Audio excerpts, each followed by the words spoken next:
I have a food background. I was a caterer for many years, and I do love food. And this story is basically about the day that I realized, irrefutably, positively, that I was passionate about food. And I love food, and I was obsessed about food. I knew that much, but I didn't know if I was truly passionate about food. And I think many of us would assume that we are, right? Unless you're the type of person who finds food to be inconvenient and a nuisance, but that means you're subhuman, so we won't even address you. But the people who really, I mean, basically most people, I'm sure there's people with eating disorders here. That's very insensitive of me to start like that.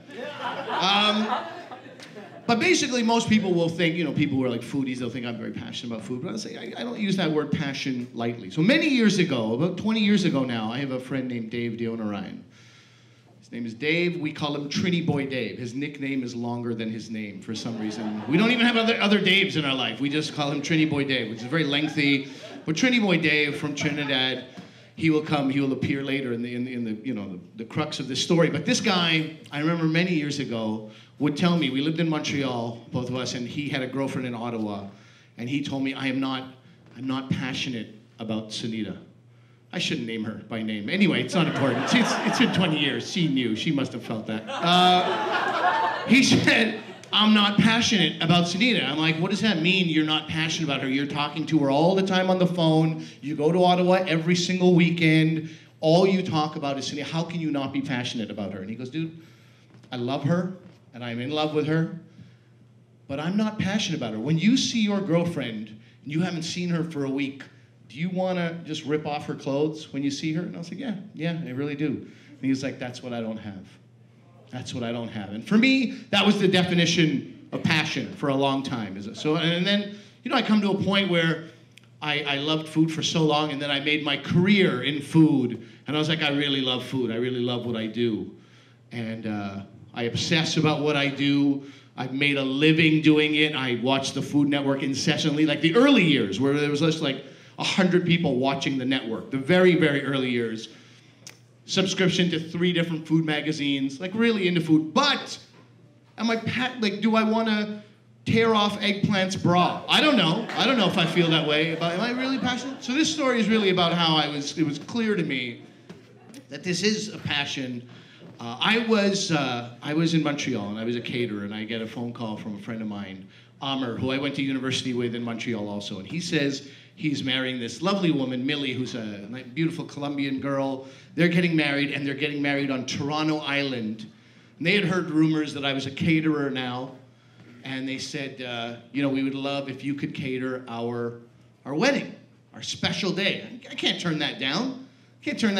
Also, I had a history of biting off more than I can chew in work. So I was like, this will probably be along those lines, which is like using a food metaphor for my work ethic, but that's always what it was. Which is what you do, as if you're a comedian, which is what I do now as well. Stand-up comedy, somebody goes, do you have 20 minutes of A material? You go, yeah, but you only have 4? You go, yeah, no, of course I do. You're gonna get there. And that's what I used to do in catering. People would be like, have you ever catered for 180 people before? Have I? Oh my God.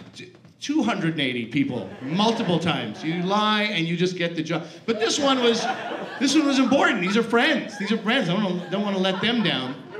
So I'm like, I'm going to do whatever it takes to make sure I don't fuck this up. This is very important to me. This is a big one. So I live in Montreal, and they say we're getting married on a place called Toronto Island. And I live on an island, Montreal, and I'm like, these guys are so dumb, they think Toronto's an island. Anyway, I'll let them know what's up. I come here, and I find out there's a place called Toronto Island, because I have to come here and do some recon, for lack of a better word, a month before the wedding. So I go to the Toronto Island, and I do some research. Turns out you can really only get there by boat. I'm like, that's gonna be weird. Bringing raw fish with me on a boat and 100 other ingredients. But I get there, I'm like, I'm sure there's a way by car. So I get to, I think it was Algonquin Island. And I fucking hate Toronto Island. I don't know if anybody lives there. It's just a bunch of hippies who never want to meet people. They just want to be secluded from the, I don't even know how those people make a living. I don't know if they have internet connection. I just didn't understand that place. The guy said to me, I was like, so when I get here, so I get there to this venue where the wedding's going to take place in a month, and I say, I noticed I had to get here by boat. Is there going to be a way where I can drive a van in with stuff in it? And he goes, I think so. Doesn't even give a shit about, like, doesn't even care. Like, oh, you're one of those car people? I don't know what he thought of me, but he was like, I think so, but it's a little complicated. So, and it turns out it was very, very complicated. It's a small bridge that's sometimes open, and then you got to go through different islands. And so we scrapped that immediately. I go into the kitchen. It's very, very spacious. Couple of fridges, flat top, oven, and I know enough about catering to be like, is everything works? Like the oven works? He goes, yeah, the oven works. I mean, don't like cook too much or anything, but it works. At that moment, I really should have stopped and asked, what the fuck does that mean? Explain what you just said to me. But I was like, all right, guys, we're on the same page. Don't cook too much. I don't, he understands that I'm gonna cater a wedding. Obviously, he understands I'm cooking a lot. Anyway, that was the moment that I really should have stopped, looking back now, and said something. So I go back and I go to Montreal, and I'm very diligent about exactly what I'm gonna make. And these guys, they want a Mediterranean menu, which I think I pushed that, because the Mediterranean menus were my favorite to do. You know, you can have Greek, Spanish, French, Lebanese, even North African if they're flexible enough, and they were. So there's all kinds of different things, and I'm a guy who gets bored very easily. So there's a great variety, this menu. And I start calling friends. I go, let's turn this into an amazing party. So I call Trini Boy Dave. He lives in Toronto. I'm like, would you want to do this, man? We cook together. We enjoy cooking together. You want to help me with this wedding? He goes, absolutely. He goes, also, why don't you call this guy? So we call our friends. My ex-girlfriend came along to help. Apparently those wounds had healed. And then her best friend came along. So just like a posse of people I knew were all on board to go cater a wedding on Toronto Island. So, I rent this van in Montreal, and it is loaded with 180 of everything. Plates, glasses, forks, spoons, table napkins. It's a nightmare. It's a genuine nightmare. I'm like, I have to take this across on a boat. I did not think this through. And I'm thinking and it's like raw meat and fish and stuff is going with me from Montreal, and I'm like, oh, I'm gonna screw this one up. But I get there the day before, we prepare some of the dishes at Dave's apartment, and then the next day we set out early in the morning. A bunch of us, we have to take like 7 boats across, because there's so many of us. Some boats was just one person, and then the crates of like utensils, and so that's all. It's like all small boats that go there. So you get there, and it's like, it's an interesting thing. You're unloading stuff, and the one thing is that when it's your friends, you can't really boss them around. Like there was a couple of waitresses who came that we hired separately, and one of my friends, Arsalan, kept flirting with waitresses. And I was like, dude, what are you doing? Hey, okay, cool, but I'm not paying him. I would pay him eventually, but he didn't know that. So he was just like goofing around, and I'm trying to put all this together, and my specialty was appetizers. That's what I did best. You go to a party, because I get bored easily, I can have 8 different things, completely different. Every half an hour they come out, and they hopefully blow people's mind. That was always my idea. Now I'm doing a wedding for 180 people, so this is idiotic, obviously. But I've got it down. I do all the appetizers, and it's a beautiful day. I have a huge appreciation for Toronto Island. Sun is setting, these guys get married outside. I was like, this place is all right. But in my head, part of me is like, I gotta take all this crap back on boats. And there's a time limit. The boats stop running at a certain time. Anyway, this is not a time to think about that. But we make this like delicious menu. And like I said, it was a Mediterranean menu. So I'm making these things like, if you picture like a chicken tikka, this was like a Mediterranean style chicken tikka with something called baharat. It was like a seven Middle Eastern spices mixed with chicken and marinated overnight, and those were fried or grilled. There's something I made, one of the things I made was called the Imam Baildi, which it means the Imam fainted. Historically, it was this eggplant dish where the imam just came in and like, what's that smell? And then he fell down. I'm sure that's not a real story, but it's a great name for a dish. So I've got this, and then I've got this fish that turned out to be the bane of my existence. So I baked the eggplant first. I baked those chicken things first. Those were appetizers. The eggplant didn't have to be warm, right? And then the last thing, common sense tells you the last thing that you will make will be the fish, because the fish takes the shortest amount of time and it should be warm. Nobody likes cold fish. So I've got the fish in there, and it's just not cooking.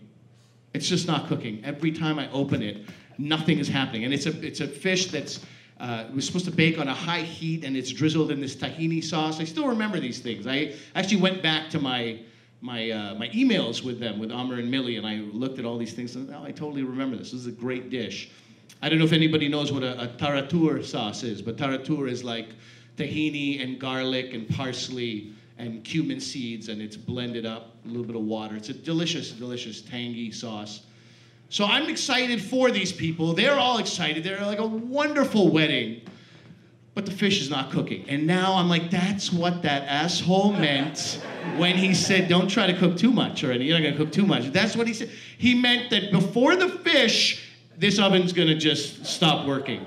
And that's what it had like a warm, like maybe like the warmth you get from a wind in like 14-degree October day. That kind of thing. Every time you open the window, I was like, oh God. What am I supposed to do? All the burners are taken. All the burners are taken. I have no other options.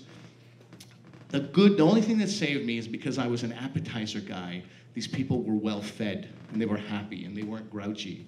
So I had to go out and make an announcement. I was like, Amr, I have to tell everybody something. And he was like, guys, everybody. So it's like this kind of, how many people are in this room right now, would you say? 180. Good answer. Perfect answer. The best possible answer. So let's say Amr goes out and he goes, guys, I want to introduce you to our chef, Ali Hassan. Everybody claps. And I'm like, whoa, you don't even know what I'm about to tell you. You guys slow right down. There's an issue with the oven. It will be resolved. And, like, I felt like that guy who's like, what is it? A poor craftsman blames his tools. I felt like that's what I was doing. But I was like, this fucking oven's seriously not working. So I was like, look, this oven is on, basically if we had an easy bake oven here, a child's oven would be doing a better job than this oven right now. I'm really sorry, the fish is taking a long time. And everybody just drunk out of their skulls, they're like, woo! Just started applauding. I was like, all right, this is great. I guess these people don't care about that kind of stuff. So, like the slowest cooked fish you can ever imagine, whatever that was, 80 degree, however low an oven goes, that's what that was cooking on. Finally, we serve all the food, and it turned out to be really well. And I always say, like, if I'll eat it and I'll enjoy it, I know people will enjoy it. And they really did. It was a great night. And then 2 hours of cleanup. It's pitch black, can't see anything. Toronto Island did not invest in lighting. That's not something they did. So it's pitch black. All we can see is this boat guy, and the boat guy is like on overtime. He's like, come on. Just loading up all these dirty dishes and loading up all these plates and going one after another. And I've been standing since the morning, and my back is aching, and my knees are just a mess. Also, I'm fat, so there's other issues going on. My knees aren't used to holding my body up for that long. But anyway, point is, I'm in pain. I'm in physical pain. And then after, we have to get in a van, and after in the van, we got to unload stuff into my friend's apartment so it doesn't get stolen. Because again, Toronto, that's a risk. I'm coming from Montreal, so I have all this hatred for the city at that point. Now I just treat it as normal. But back then I was like, oh man, we gotta take all this stuff upstairs. So we're just dead. And it's like about 2 a.m, and Dave's dead. And he was like, man, I have a real appreciation of what you do. It's unbelievable what you do. And he goes, listen, man, I have some lamb chops that are sitting in my fridge, marinating. I was going to make those tonight, and then I didn't realize we'd be back so late, but do you want to go up to my rooftop and grill some lamb? We'll have some wine, we'll grill some lamb. And I feel like anybody else would have been like, are you fucking crazy? Go up and stand around heat again after 14 hours? And I didn't hesitate for 1 second. I was like, absolutely, man. Lamb chops? Absolutely. And we went up to we broke out some rum, because wine is bullshit. But we, no, wine's fine. But I, like the real, you're celebrating. You just did a great, I smoked some cigarettes, we grilled some lamb, and I said, man, it looks like I'm really, truly passionate about food. I ripped off Eggplant's panties that day. I was like, I'm truly passionate about what I do. And I was so happy to realize that day. And that's what the story about. And then, just as a final crazy note, which is almost unbelievable, but actually true, my friends Amr and Millie told me that their son was born 9 months to the day of their wedding. And they were like, maybe it was something in the fish. I was like, hey, maybe, When you inject passion into something you're doing, maybe that helps other people inject passion into other people. That's a bad ending. Anyway, that's, what I'm saying. Passion breeds passion is what I'm saying. Thank you so much.